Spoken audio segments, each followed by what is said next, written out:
Okey kelas, so tadi kita dah habis belajar tentang haiwan vertebrata, darat, akuatik dan juga burung. So, saya akan sambung sedikit lagi tentang perbandingan kekuatan tulang yang padat dan juga tulang yang berongga. Okey, ciri yang pertama dari segi struktur. Tulang padat dia strukturnya lebih padat dan lebih kuat berbanding dengan tulang berongga yang lebih ringan tetapi kuat. Okey, dari segi pergerakan, untuk tulang padat adalah untuk pergerakan yang lebih perlahan, manakala tulang berongga adalah pergerakan yang lebih cepat. Dari segi keperluan kalsium dan fosforus, bagi tulang padat, ia memerlukan kalsium dan fosforus yang lebih berbanding dengan tulang berongga yang memerlukan keperluan kalsium yang kurang dan juga fosforus yang kurang. Okey, jadi kita tengok perbezaan di antara tulang yang padat, rongga. Okey, tulang berongga yang berada di tengah yang awak lihat dalam gambar ini, yang terdapat bahagian ruangan kosong di tengahnya yang lebih ringan. Manakala tulang yang padat di sebelah kiri tu, awak boleh lihat di mana tulang tersebut padat dan dipenuhi dengan tulang. Okey, tulang panjang dalam rangka vertebrata daratan adalah berongga. Bagi tulang yang panjang dia adalah berongga. Apabila cuba dibengkokkan, daya yang bertindak menghasilkan tekanan yang bertumpu di tepi. Maka tulang berongga mempunyai kekuatan sama seperti tulang padat. Jadi walaupun dia ringan, walaupun dia berongga di dalam, tetapi kekuatannya sama dengan tulang yang padat. So, pada masa yang sama, untuk mengelakkan tulang patah, dinding bahagian tengah adalah lebih tebal. So, awak lihat dalam gambar, bagi tulang berongga dan juga tulang yang padat, dinding bagi tulang berongga adalah lebih tebal untuk menampung supaya fungsinya sama kuat dengan tulang padat.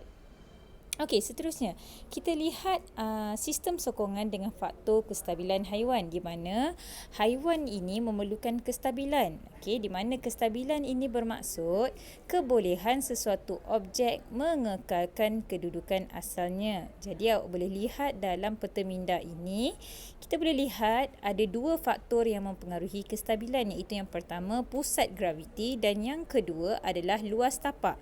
Jadi di bawahnya terdapat hipotesis yang kita dapat simpulkan berkaitan dengan pusat graviti dan juga luas tapak. Okey, untuk pusat graviti, semakin rendah pusat graviti, semakin tinggi kestabilan sesuatu haiwan. Maksudnya, contohnya, haiwan seperti buaya yang merangkak ataupun cicak, dia mempunyai kestabilan yang tinggi disebabkan pusat gravitinya yang lebih rendah. Okey, bagi faktor yang kedua adalah luas tapak.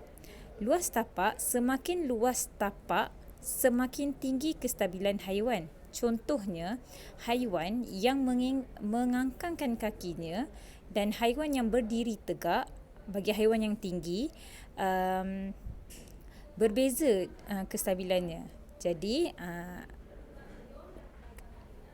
kestabilan ini dipengaruhi oleh luas tapak dan juga pusat graviti.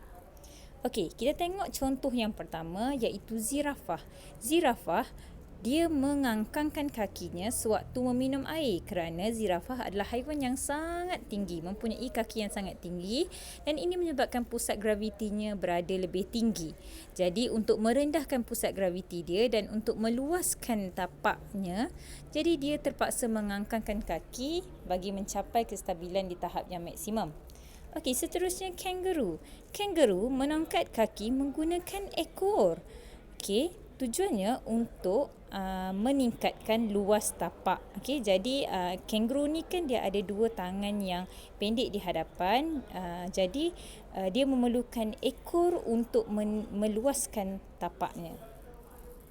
Okey, seterusnya haiwan yang bersaiz besar seperti dalam gambar, iaitu badak sumbu dan juga gajah. Okey, di mana haiwan ini mempunyai kaki yang pendek dan pusat gravitinya rendah. Jadi kaki yang pendek ini menyebabkan pusat gravitinya terletak lebih rendah. Jadi ini secara tidak langsung telah meningkatkan kestabilan haiwan tersebut. Okey, seterusnya, tapak kaki yang luas dan cara berjalan. Contohnya kalau kita tengok gajah, gajah mempunyai tapak kaki yang luas. Okey, jadi luas tapak ini telah menyebabkan kestabilan yang lebih tinggi bagi haiwan besar tersebut. Okey, seterusnya kita tengok haiwan reptilia. Kebanyakan haiwan reptilia ni dia merangkak. Jadi, mempunyai kaki yang terkeluar dari badan itu secara tidak langsung telah meluaskan saiz tapak. Jadi, saiz tapak yang besar itu juga meningkatkan kestabilan haiwan ini.